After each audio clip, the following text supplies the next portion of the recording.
Many SMEs and indeed larger businesses are being encouraged to expand regionally, but a lot of that is anchored by banks expanding into the region as well. So what does that situation look like? What is the regional trade situation? What is the regulatory and policy framework? And indeed, how are banks driving that expansion of businesses? Today, we are speaking on Stanbic Bank's expansion into the region and how that is anchoring regional trade, not just in Kenya, but across the region here on Power Talk. And we're very pleased to be speaking with Patrick Muhire, who is the Regional Chief Executive for East Africa at Stanbic Bank. Thank you very much for joining us, Patrick. Thank you, Yvonne. Pleasure to be here. Patrick, I'd like to begin with just getting your overview of, trade in the East African region. What does that look like? And what is the state of East African trade? It's actually quite impressive when you look at East Africa and the connectivity that we have. The numbers are that intra-Africa or inter-East Africa trade is about 30%, which is double what the sub-Saharan Africa trade number is, which is around 12-13%. And there are a number of reasons for that. One is that obviously the East African community started almost 60 years ago. It had that moment in the 70s where it was a bit sort of set off, but has quickly picked up immensely.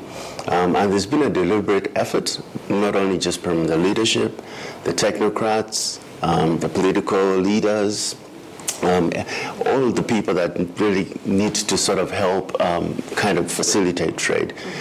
We've got East African Dispute Resolution Council sitting in Arusha. So there's lots of little things that have come together that have allowed trade to continue to flourish in the region. Yeah. And so let's talk about then banks and regional expansion of banks. And Stanbic Bank is definitely a big player in the region. What do you think about the regional expansion of banks in the region and how that is contributing to growth of the region overall? Yeah, so definitely, we follow our clients, and every time that we do open up into a country or we put a particular, presence in a particular region, we tend to see that there's a general increase of activity. But it's not only about the presence, it's also about being deliberate about products and services that we need to provide those clients the support that they have.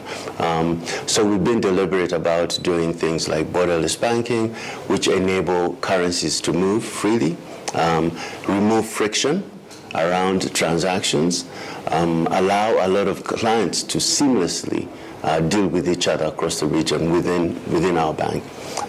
So all those little things coming together actually do facilitate and help that. And help the trade there. What's the regulatory framework and environment? And, is it enabling of, expansion, not just of banks, but, SMEs and your clients by extension? I would say it's quite enabling.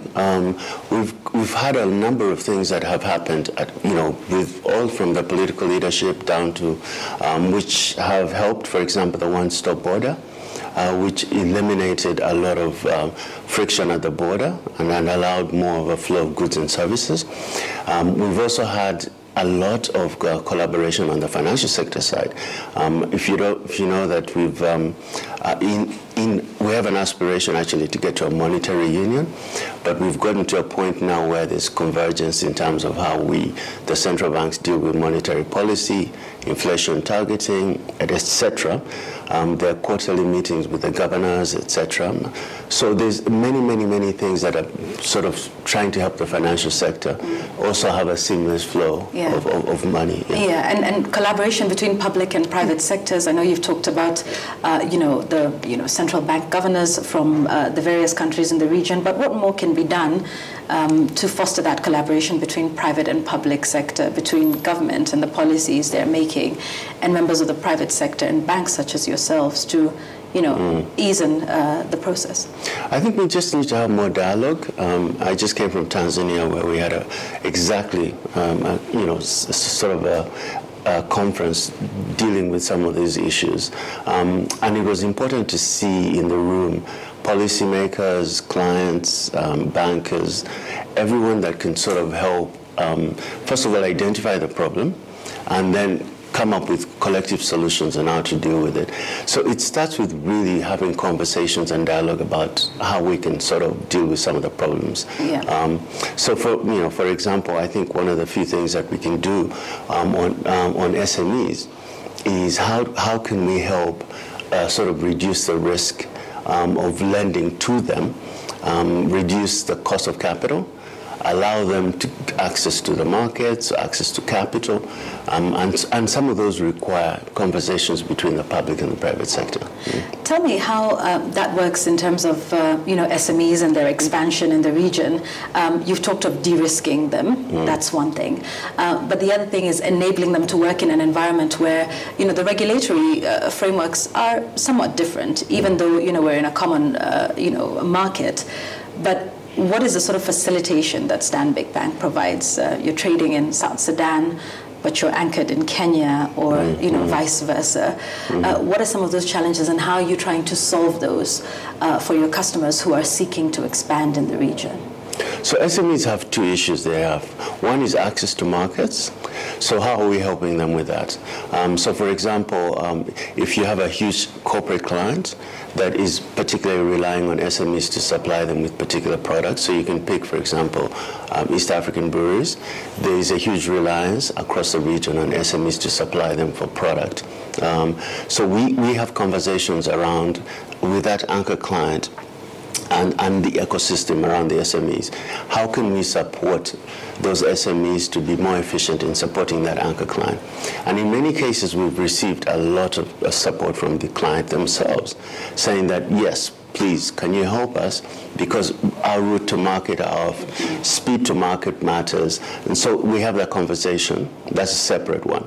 Then we also have a conversation around, in regards to de-risking and reducing the cost of capital.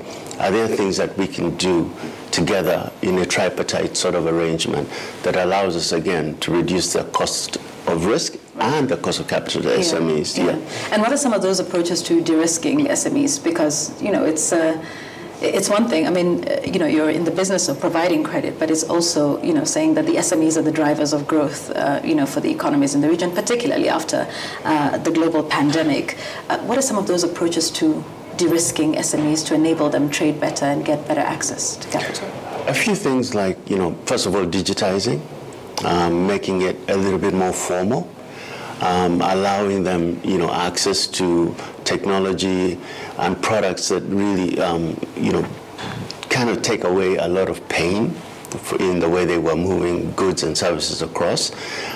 So we sit down and also ask them exactly what they need, and then we try to tailor products that are specifically designed to help also reduce kind of that access to them. Yeah, and I notice it's not just about providing access to capital or the funds themselves. It's about all of these other things that you're building for, as an ecosystem for the SMEs. So this is not just about lending them money. No, it's not about the money. No, it's not about the money. Right. Absolutely. Yeah. I mean, if our clients win, we win. So we're very, very open to having dialogue about what they're looking for. And these are constantly changing. It's not, the SMEs problems of last year or a few years ago are very different from the SMEs problems today. So we have to continue to have those conversations. It is a very huge area of focus for us. As the largest bank on the continent, we are generally known for our very, very solid corporate business, but we are building on an SME capability. Because at the end of the day, it is an ecosystem. Yeah. And we cannot just play in one space and not the other. Right, right. And also because, like you said, the bigger corporates, get their route to market through the SMEs. Correct. Who are sort of the last mile, if you like, in terms of delivery of the goods and services for the bigger, corporates. So what is Stanbic's aspirations in the region? When you think about it, on an overall perspective, in terms of contributing to expansion, what are some of those plans? And, not just expansion, but also, enhancing the trade in the region. Yeah. So Stanbic, first of all, has picked East Africa as one of our growth vectors. And when I say Stanbic, I also mean Standard Bank Group. If you think about the dynamics of the region, it is the fastest growing region in Africa. Most of the countries are posting around a 6% GDP growth for the next year or so. You're talking about 400 million people, GDP of about 500 billion US dollars. Very connected, trading amongst each other with a lot of unifying factors, Swahili, English as common language, common law. So it's kind of, when we think about it as one big country with huge, huge opportunity. So we're therefore looking at ways in which we can invest, not only in expanding physically, but also providing access to capital, not only as well to the SMEs, but also to the sovereigns, and also supporting infrastructure, which we believe is sort of kind of the rock bed of making all of this happen. Right, of growing economies. I mean, I know you manage, the East African region, but we also have to be open to the fact that we're now in the era of AFCTA, and that's like opening up the entire continent. Perhaps where you see East Africa in terms of strengthening the intra-East African trade, and maybe how that plays out or where it falls or sits, with the AFCTA framework. So, for example, I mean, I would say that I don't know if you know this, but trade amongst East Africa is about $10 billion now. It's doubled over the last 3 to 4 years, significantly higher than the rest of the region, as we talked about. So there are a lot of lessons, actually, that EAC, because of its longevity and having been at this for a long time, that can be lent or can be learned by the AFCTA. The problem with the AFCTA is that I think it is a great initiative. It's a very ambitious one. And getting 50-something countries all to collectively agree on particular issues is very difficult. So my view is that we need to start kind of taking it in small bite sizes, rather than thinking about it as one big bang theory, where you just switch on a light and it happens. Right.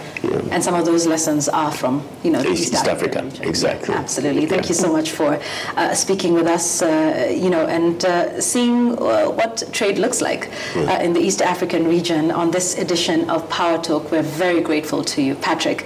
Patrick Mahira is the Regional Chief Executive East Africa at Stanbic Bank, speaking to us on intra-East Africa trade, the role of the bank in expanding trade in the region. That's this week's edition of Power Talk.